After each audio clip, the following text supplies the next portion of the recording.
Welcome back আমার চ্যানেলে আবার সবাইকে স্বাগত জানাচ্ছি। আর আজকের দিনটা একটু অন্যরকম। আসলে বাড়িতে ছিলাম, তো একটা সুন্দর দিন কীভাবে আমি সারা দিন শুধুমাত্র ঘরে থেকেই কাটালাম সেটাই তোমাদেরকে শেয়ার করছি। তো তোমরা সবাই জানো যে সকালবেলাটা আমার কাছে চা ছাড়া পুরোপুরি অসম্পূর্ণ। তো চা করতে গিয়ে দেখলাম দুধটা শেষ হয়ে গেছে, তাই দুধ ঢেলে প্রথমে মায়ের জন্য একটু লাল চা করে দিচ্ছিলাম। আর তারপরে দেখলাম কৌটোয় চা পাতাও ঢালা নেই, চা পাতাটাও ঢেলে নিলাম। সবার পরে সবার সব কাজ টাজ মিটিয়ে ডিম টিম সেদ্ধ করে আমি এই গাছগুলোতে একটু শুকনো পাতাগুলোকে ছড়িয়ে দিচ্ছিলাম। আর পাশে দেখো আমার দুধ চা রেডি হচ্ছে।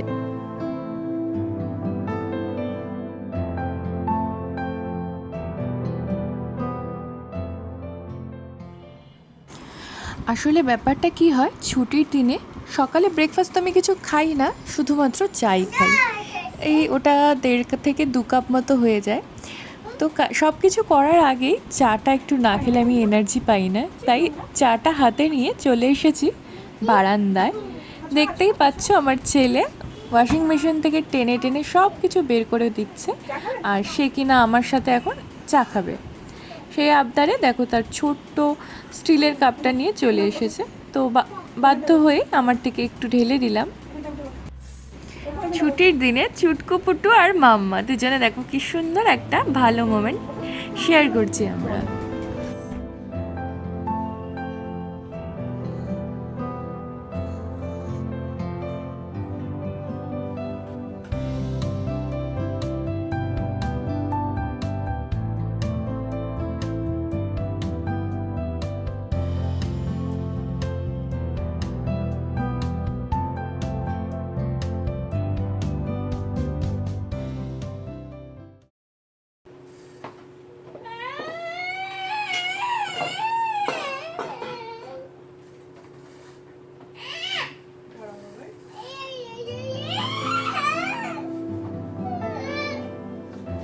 প্রথমেই যেহেতু বললাম যে আজকের দিনটা অন্যরকমভাবেই কাটিয়েছি।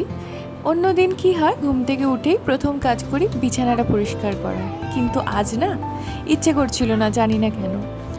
উঠে আমি ফ্রেশ হয়ে চাটা খেয়ে রিল্যাক্স করে তারপরে বিছানা পরিষ্কার করছি।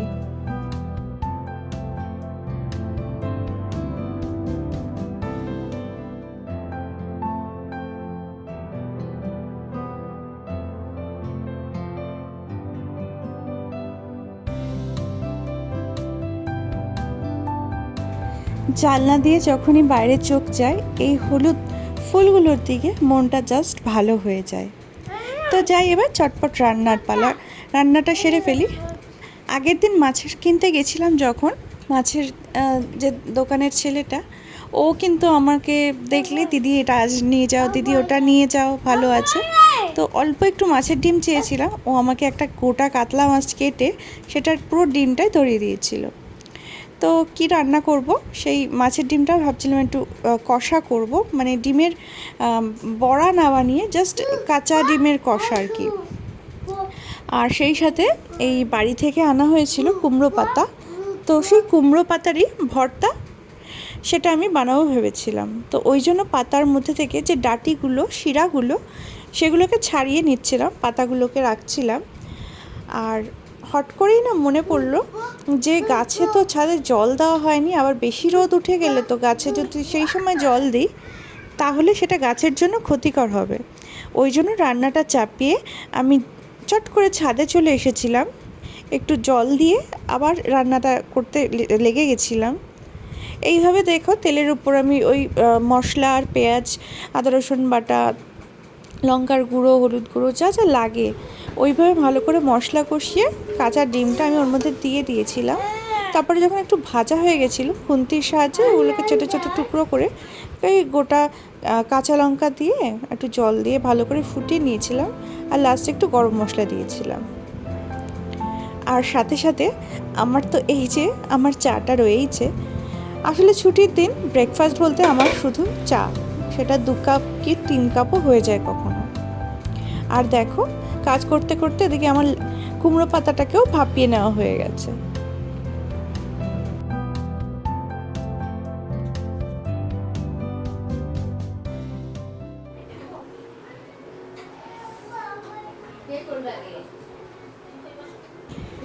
রান্না করতে করতে এতটা গরম লেগে গেছিলো না, মনে হচ্ছিল কিছু ঠান্ডা ঠান্ডা খাই। তো কী খাবো ভাবতে ভাবতে ফ্রিজে গন্ধরাজ লেবুগুলোর দিকে চোখ গেল, যেটা কিনা আমি আগের দিনই নিয়ে এসেছিলাম। গন্ধরাজ লেবু যে আমার কী পছন্দের সেটা আমি ভিডিওতে তো বলে এক্সপ্রেস করতে পারবো না। বেশ একটু গরম ভাত, ডাল, গন্ধরাজ লেবু দিয়ে আর আলু মাখা দিয়ে খেতে জাস্ট ফাটাফাটি লাগে আমার।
আর যে কোনো জিনিস যদি একটু ডিফারেন্ট করে প্রেজেন্ট করা যায়, তাহলে সেটা কিন্তু সাধারণ থেকে একেবারেই অসাধারণ হয়ে ওঠে।